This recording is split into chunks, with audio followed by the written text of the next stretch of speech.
Mark Twain Selected Works, Autobiographical Dictation, Arctics in the White House, March 5th, 1906. I was always heedless. I was born heedless, and therefore I was constantly and quite unconsciously committing breaches of the minor proprieties which brought upon me humiliations which ought to have humiliated me, but didn't, because I didn't know anything had happened. But Livy knew, and so the humiliations fell to her share, poor child, who had not earned them and did not deserve them. She always said I was the most difficult child she had. She was very sensitive about me. It distressed her to see me do heedless things which could bring me under criticism, and so she was always watchful and alert to protect me from the kind of transgressions which I have been speaking of. When I was leaving Hartford for Washington upon the occasion referred to, she said, "I have written a small warning and put it in a pocket of your dress vest.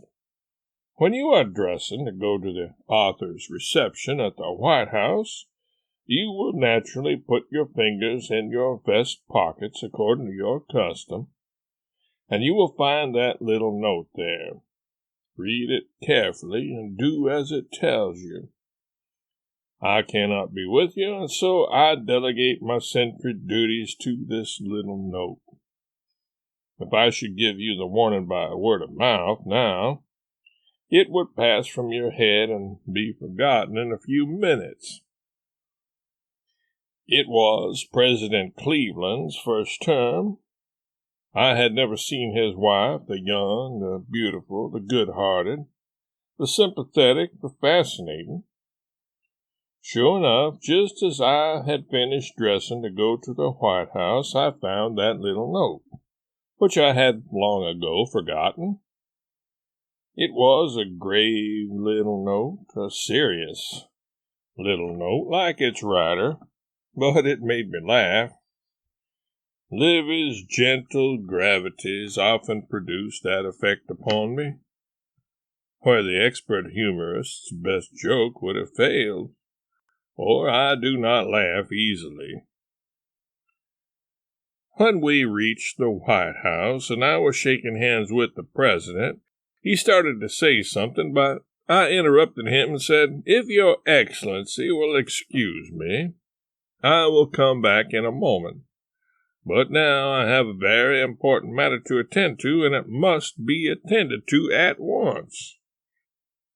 I turned to Mrs. Cleveland, the young, the beautiful, the fascinating, and gave her my card, on the back of which I had written "He didn't," and I asked her to sign her name below those words. She said, "He didn't? He didn't what?" "Oh," I said, "never mind. We cannot stop to discuss that now. This is urgent. Won't you please sign your name?" I handed her a fountain pen. "Why," she said, "I cannot commit myself in that way. Who is it that didn't? And what is it that he didn't?" "Oh," I said, "time is flying. Won't you take me out of my distress and sign your name to it? It's all right. I give you my word, it's all right." She looked nonplussed, but hesitatingly and mechanically she took the pen and said, "I will sign it, I will take the risk, but you must tell me all about it right afterward, so that you can be arrested before you get out of the house in case there should be anything criminal about this." Then she signed, and I handed her Mrs. Clemens's note, which was very brief, very simple, and to the point. It said, "Don't wear your arctics in the White House." It made her shout, and at my request she summoned a messenger, and we sent that card at once to the mail on its way to Mrs. Clemens in Hartford.